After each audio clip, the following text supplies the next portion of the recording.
Every day, Emma quietly did something most people would ignore. No one noticed, but her heart never gave up. What looked ordinary at first would soon change lives in ways nobody expected. This story will touch your heart and remind you how even the smallest acts of kindness can make a world of difference. The restaurant was nearly empty that rainy Thursday when Emma walked in. She wiped her apron, tied back a strand of hair, and felt the weight of another long shift settle into her shoulders. Across the room, a man in an immaculate navy coat sat alone, fingers tracing the outline of a faded tattoo on his wrist. He looked out of place among the regulars. A quiet wrapped around him like a tailored suit. Emma noticed the ink first, a small anchor, weathered and precise, tucked beneath the cuff. Her heart tightened. She'd learned to read moments like this, the hush before a story unfolds. Before we dive into the story, a small request from us, please. Subscribe to our channel, like, and share. We've put in a lot of effort to create this just for you, and we hope you'll enjoy it. Stay connected with us, and don't forget to hit that subscribe button. The man's eyes met hers briefly, and in that instant, she saw exhaustion, something softer, and a loneliness she recognized from her own reflection. She took his order with a steady voice, though her hands trembled. The overhead lights hummed. Rain tapped the windows like a distant applause. Tonight would be different, she thought. Tonight the tattoo would speak louder than any introduction. As she walked away, curiosity warmed her steps. What secrets did that anchor hold? What truth sat hidden beneath the billionaire's silence? Emma had always been good at sensing when someone carried a heavy story. And the man at table 6 radiated the kind of quiet sorrow that didn't come from a bad day, but from years of something unresolved. She brought him his coffee, watching as he wrapped his hands around the warm cup like someone trying to hold on to a memory before it slipped away. "Let me know if you need anything else," she said gently. He nodded, but didn't speak. His gaze drifted again to the small anchor tattoo, his thumb brushing over it with a tenderness that made Emma's breath catch. It wasn't the tattoo that unsettled her, it was the way he touched it, as if it connected him to someone he had lost. The restaurant filled slowly with the evening rush, but Emma kept glancing toward him. He hardly touched his drink. Instead, he stared at the rain, lips pressed into a thin line. There was something strangely familiar about him, though she couldn't quite place it. An hour passed before he finally approached the counter to pay. He placed a black metal card down, the kind only the ultra-wealthy carried. Emma blinked. No wonder he seemed familiar. His face had graced business magazines and financial news segments. This quiet, withdrawn man was Alexander Hale, one of the youngest billionaires in the country. But here, in this modest little diner, he looked nothing like the confident entrepreneur the world admired. His shoulders slumped slightly as if the weight of his own success pressed against him. As she handed back his receipt, he hesitated. His sleeve shifted just enough for the tattoo to show again.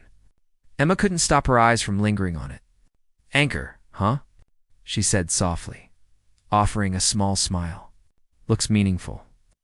Alexander's expression changed, not annoyed, not offended, but wounded, almost relieved that someone had noticed. "It is," he murmured, voice low and rough.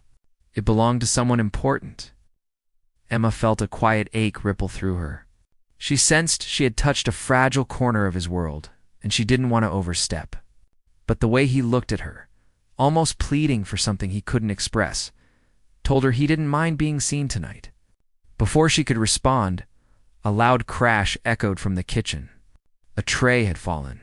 She excused herself, rushing to help, but when she returned, Alexander was standing alone near the door, staring at the tattoo again, like it held part of his soul. He glanced up when she approached. "Do you ever feel like you're running from something?" he said. "But the world keeps pulling you in the opposite direction." Emma's breath hitched. She hadn't expected a billionaire to speak with such raw vulnerability. She nodded. "More often than you'd think." He gave a faint, almost grateful smile. But then something shifted. The shadow crossed his face, heavy and dark.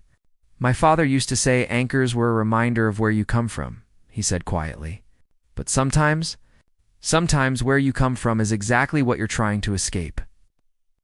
His words hit deeper than he probably realized.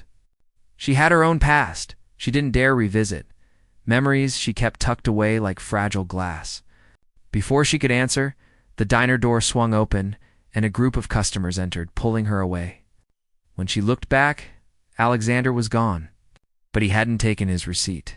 And on the back, written in small, tight handwriting, was a single line that sent a chill through her. "Thank you for noticing the anchor. Most people choose not to see." Emma held the note to her chest. Something told her his story wasn't finished. Something told her he needed someone even a stranger more than he'd ever admit. And for reasons she couldn't explain, she felt a pull toward him, as if his anchor had somehow hooked onto her heart. Emma couldn't shake the feeling that Alexander's visit wasn't just a chance encounter. His words replayed in her mind long after the diner closed, echoing through the quiet of her small apartment. She lay awake, staring at the ceiling as rain softened outside, thinking about the way he held his wrist and the way his eyes clouded when she mentioned the tattoo. Something inside her whispered that he was carrying a wound deeper than wealth, success, or reputation could ever hide. 2 days later, just as the lunchtime rush began, the diner door chimed. Emma turned instinctively, and her breath caught. Alexander stood there again, shoulders tense, eyes unsure but searching. When he saw her, something like relief washed over his face. "You came back," she said, unable to hide her surprise. He gave a small, almost embarrassed laugh. "I wasn't planning to. My driver took a wrong turn. Or maybe I told him to." Emma felt a warm flutter in her chest. She guided him to his old table, and this time he loosened his coat, settling in like someone trying to let go of the world for a moment. As she poured his coffee, he watched her with a softness she didn't expect from someone so powerful. "You notice the anchor?" he said quietly. "Most people notice everything else, but never that." Emma leaned on the table slightly, lowering her voice. "Maybe they see it, but they don't know how to ask. Some stories aren't easy to touch," he exhaled slowly. "This one isn't." A silence settled between them, not awkward, but heavy with unspoken truths. Alexander ran his fingers over the tattoo again, and Emma sensed the walls around his heart trembling. "Can I ask who it belonged to?" she whispered. His jaw tightened. "My brother," he said. His name was Matthew. The name felt fragile in the air. Emma's heart squeezed. Alexander's eyes looked distant, almost haunted. "He was the real anchor," he added, "to everyone, especially to me." Emma could feel the pain rising from him like a tide. Without thinking, she pulled a chair beside him and sat, her presence steady and gentle. "Tell me about him," she said. Alexander hesitated, then let out a quiet sigh that felt like surrender. "We grew up with nothing," he began. "My mother worked 2 jobs. My father wasn't around much.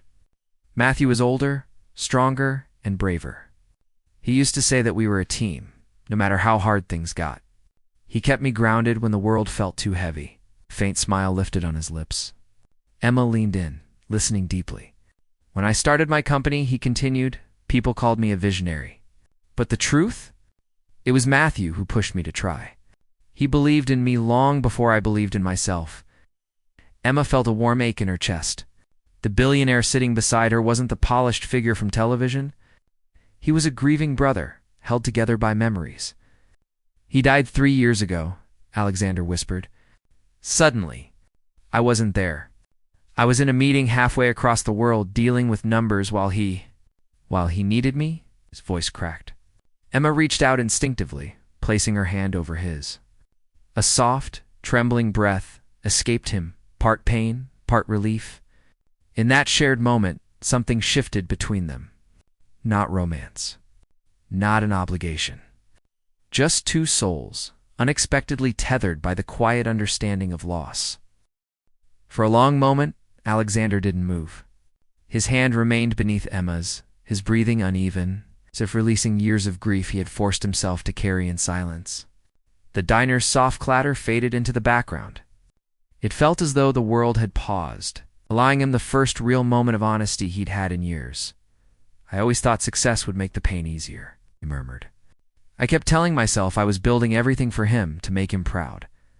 But instead, I just ran from the guilt. Emma squeezed his hand gently. Guilt can trick you into thinking you're alone, she whispered. But you're not. Not tonight. He lifted his eyes to hers, with a look so vulnerable, it nearly broke her. I haven't talked about Matthew to anyone in a long time.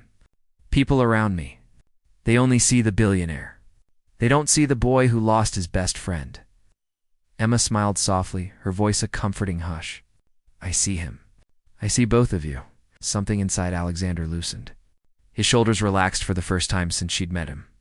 He let out a quiet laugh, filled with disbelief and a hint of something lighter. How is it, he said, that a stranger can understand more in 2 conversations than anyone has in years? Emma felt warmth bloom in her chest. Sometimes, she said, people walk into our lives at the exact moment we need them. Leaned back, rubbing his thumb over the tattoo again. Matthew got this anchor on his 18th birthday. He said it was to remind him that no matter where life took us, we'd always find our way home. His voice softened. After he died, I got the same one. It was the only thing that made me feel close to him. Emma nodded, her eyes glistening. It's beautiful, she whispered. Not the tattoo, the meaning. Alexander blinked away the sting in his eyes, letting out a breath that carried years of buried emotion. Thank you, Emma, he said. For listening. For not pretending I'm fine. Just then, the rain outside softened, the clouds parting to reveal a thin line of sunlight breaking through. It cast a warm glow over their table, a quiet reminder that, even after storms, the world finds its way back to light. Alexander looked outside, then back at her. I think I've been so busy building an empire that I forgot how to be human. Emma's smile was gentle, but full of hope. It's never too late to remember, she said. You're here. You're trying. That matters. His expression shifted, something bright emerging beneath the sorrow, a spark of clarity, a renewed breath of purpose. For the first time in years, he whispered, I feel like I can breathe again. And in that moment, Emma knew something profound had changed inside him. Not because she'd solved his pain, but because he finally allowed himself to feel it. The days that followed brought a quiet shift neither Emma nor Alexander expected. He began stopping by the diner more often, sometimes for coffee, sometimes just for a moment of stillness away from the world that constantly demanded pieces of him. And each time Emma noticed something change, a softness in his eyes, a steadiness in his shoulders, a calm that hadn't been there before. One afternoon, he arrived without the usual tension in his posture. He stepped inside with a quiet ease, as if he were finally learning how to exist without the constant weight of regret pressing against his chest. Emma greeted him with her familiar warm smile, and he returned it with one of his own, a real one, the kind that came from somewhere deeper than politeness. You look lighter, she said as she poured him a cup of coffee. I feel lighter, he replied. I think I finally understand something Matthew used to tell me. She leaned closer, curious. What was that? Alexander took a slow breath. He used to say that strength isn't about holding everything together. It's about knowing when to let yourself feel broken, so you can heal the right way. Emma felt a gentle warmth bloom in her chest. Your brother sounds like he was extraordinary, she said softly. He was, Alexander whispered. And for the first time in years, thinking about him doesn't hurt the same way. It still aches. But it also feels like love again, not punishment. Emma's heart tightened in the best, softest way. That's how you know you're healing, she said. Grief doesn't vanish. It just becomes something you can carry without losing yourself. Alexander looked at the tattoo on his wrists, but this time there was no tremble in his fingers. I used to think this anchor was a reminder of everything I failed to do, he said. But now, I think it's a reminder of everything he taught me, of who I'm still capable of being. Emma smiled gently. He'd be proud of you. Quiet silence settled between them, not heavy, not painful, but warm, filled with understanding and renewed purpose. Alexander looked at her, gratitude shining through his eyes. Thank you, he said, for seeing me when I didn't know how to see myself. You did the hard part, she replied. You showed up. He nodded slowly, taking in her words. And in that moment, surrounded by the soft chatter of the diner, and the glow of late afternoon light. He felt something he hadn't felt in a long time. Peace. Sometimes, it isn't grand gestures or perfect moments that heal us sometimes. It's a simple conversation, a shared space, a person who chooses to listen. Because in the end, healing doesn't always arrive loudly. Often, it comes gently through the smallest actions that echo the loudest in the heart. As the sun dipped behind the quiet city skyline, Alexander stood to leave. Pausing for a moment as he looked back at Emma, there was gratitude in his eyes, steady, sincere, and quietly profound. She gave him a nod, a simple gesture that carried far more meaning than words ever could. In that small diner, surrounded by the soft hum of everyday life, he had found a piece of himself he thought he'd lost forever. And Emma. She was reminded that one small act of noticing, of caring, could change the entire course of someone's life. Thank you for joining us on this heartfelt journey. If this story touched you, inspired you, or reminded you of the quiet power of kindness, stay connected with us. Make sure to subscribe to our channel, like this video, and share it with someone who might need a little warmth today. Your support helps us bring more meaningful stories to life, stories that uplift, heal, and remind us of what truly matters. And remember, sometimes it's the smallest actions that echo the loudest in the heart.